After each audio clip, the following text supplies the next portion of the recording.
Bon, déjà, je peux faire une petite vidéo, je vais voir si le son, ça suffit comme ça, parce que j'ai pas trop envie de sortir plein de bazar. Bon, donc voilà la batterie. Donc effectivement, elle est nue telle quelle. Donc les pieds.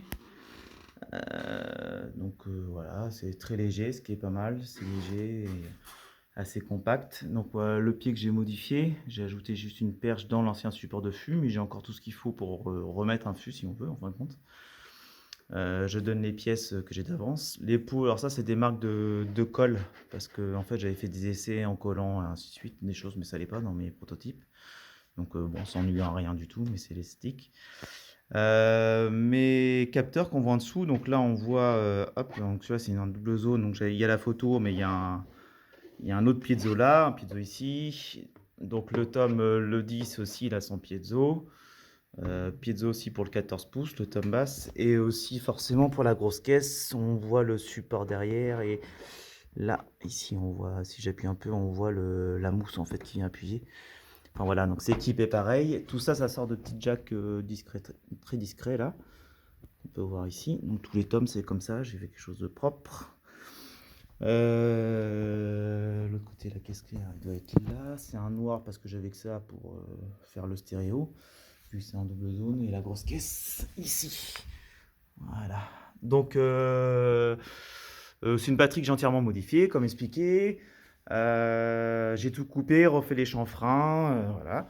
J'ai modifié le petit tome ici, il était suspendu normalement à côté, le 12, mais je l'ai mis en caisse claire, donc j'ai tout modifié. J'ai même fait l'ouverture dans le cercle proprement, enfin voilà. Bon, j'ai tout décalé, toutes les coquilles, tout l'accostillage partout. Voilà. Et puis le son, bah, ça va être. Après, on met ce qu'on veut comme pot, mais puis là, c'est mes pots bricolés, donc ça fait volontairement un peu de bruit. Sans timbre, voilà la caisse claire. Puis après, elle n'est pas très tendue parce que là, je la joue pas, donc je laisse un peu détendue. Le tome de 10, le tome de 14, la grosse caisse. Voilà.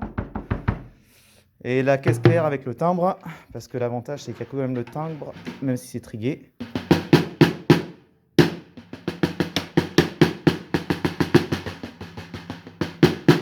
Voilà. Donc en gros, ce que j'ai fait, c'est que j'ai travaillé sur le déplacement d'air pour faire vibrer les pots en dessous. C'est comme ça que ça résonne, qu'il y a du son. C'est pour ça que j'ai mis une autre peau en dessous qui est juste posée, en fin de compte, serrée en même temps. Et j'ai mis un tissu parce que ça crée des vibrations. Donc entre les deux, j'ai mis un petit tissu coupé, bon, un peu à l'arrache, parce que c'était un peu des protos. Et comme ça vibre pas, les deux peaux se rencontrent pas. Mais par contre, il y a quand même une surface pour faire un déplacement d'air qui fait vibrer la peau de résonance. Finalement, c'est la peau de résonance qui fait le son, en gros. Sinon, il y a pas avec les matchs et les pots maillés, il n'y a pas du tout de résonance. Donc même principe pour la grosse caisse, on voit la grosse surface. Donc voilà. Après, elle est un peu désaccordée. Bon voilà, faut régler quoi.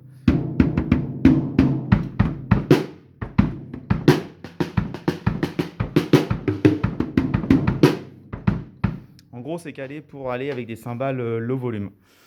Donc c'est pour ça que c'est pas très fort, ça claque pas comme une peau classique, parce que forcément c'est sur du maillet, donc il n'y aura jamais la même impact. J'avais essayé l'inverse justement, mais on avait que de l'impact et non de la rondeur des fûts, donc je préférais autant l'inverse. Voilà. Bah vous me dites si ça vous suffit ou s'il faut vraiment que je sors le bazar et tout, que j'enregistre, mais après ça me fait bricoler, puis j'ai pas trop le temps, j'avoue. Voilà.